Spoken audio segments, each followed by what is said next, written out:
രാഷ്ട്രീയ യാത്രകൾക്ക് എന്നും ഒരു ചടുലതയുണ്ട്, ആൾക്കൂട്ടത്തിന്റെ ആവേശമുണ്ട്. എന്നാൽ ഈ അടുത്ത് കുറ്റ്യാടിയിലെ ഒരു പുതുയുഗ യാത്ര വേദിയിൽ കണ്ട കാഴ്ചകൾ ഏതൊരു സിനിമാ സ്ക്രിപ്റ്റിനെയും വെല്ലുന്നതായിരുന്നു. സാധാരണഗതിയിൽ നേതാക്കൾ വാഗ്ദാനങ്ങൾ ചൊരിയും, അണികൾ ആവേശം കൊള്ളും. പക്ഷേ ഇവിടെ മൈക്കിന് വേണ്ടി നടന്ന ഒരു അപ്രതീക്ഷിത പിടിവലി സോഷ്യൽ മീഡിയയെ ഒന്നടങ്കം ഇളക്കിമറിച്ചു. പ്രതിപക്ഷ നേതാവ് വി.ഡി. സതീശൻ നയിക്കുന്ന യാത്രയുടെ സ്വീകരണ ചടങ്ങ് ക്ഷണനേരം കൊണ്ട് ഒരു സ്റ്റേജ് ഡ്രാമയായി മാറിയപ്പോൾ ആരുടെ മനസ്സാണ് അമ്പരക്കാതിരുന്നത്? സംഭവം നടന്നത് കോഴിക്കോട് കുറ്റ്യാടിയിൽ പുതുയുഗ യാത്രയുടെ സ്വീകരണ ചടങ്ങ് നടക്കുകയാണ്. പ്രസംഗിക്കാൻ ഷാഫി പറമ്പിൽ എം.പിയെ വിളിക്കുന്നതുമായി ബന്ധപ്പെട്ട് വേദിയിൽ അക്ഷരാർത്ഥത്തിൽ ഒരു ചൂടേറിയ നിമിഷങ്ങൾ അരങ്ങേറി.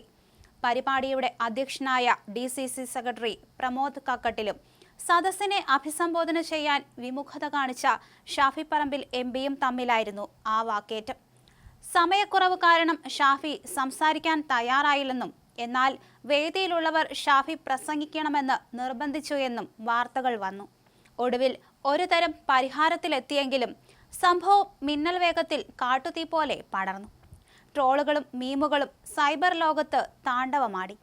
UDFന്റെ സംഘടനയിലെ ഏറ്റവും ഒടുവിലത്തെ പാകപ്പിഴ എന്നുവരെ വിലയിരുത്തലുകൾ എത്തി. പക്ഷേ ഈ വേദി നാടകം ഒരുപാട് ദൂരം പോകും മുന്നേ കഥയിലെ നായകന്റെ എൻട്രി പോലെ പ്രതിപക്ഷ നേതാവ് വി.ഡി. സതീശൻ രംഗപ്രവേശം ചെയ്തു. കോഴിക്കോട് മാധ്യമങ്ങളോട് സംസാരിച്ച സതീശന്റെ വാക്കുകൾക്ക് തീപ്പൊരിയുടെ ചൂടുണ്ടായിരുന്നു. ഇതൊരു കുടുംബത്തിലെ കാര്യങ്ങൾ പോലെയാണ്.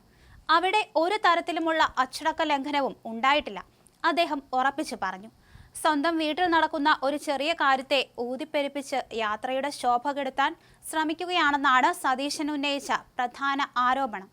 മാധ്യമങ്ങൾക്കെതിരെ ഒരു തുറന്ന വെല്ലുവിളിയും അദ്ദേഹം ഉയർത്തി. ഒരു പ്രധാന മാധ്യമം വാർത്ത കൊടുത്തത് സ്റ്റേജിലെ ഉന്തും തള്ളും കാരണം മുല്ലപ്പള്ളി രാമചന്ദ്രൻ വീണെന്നാണ്. അങ്ങനെ ഒന്നുണ്ടായെന്ന് തെളിയിക്കാൻ ഞാൻ വെല്ലുവിളിക്കുകയാണ്.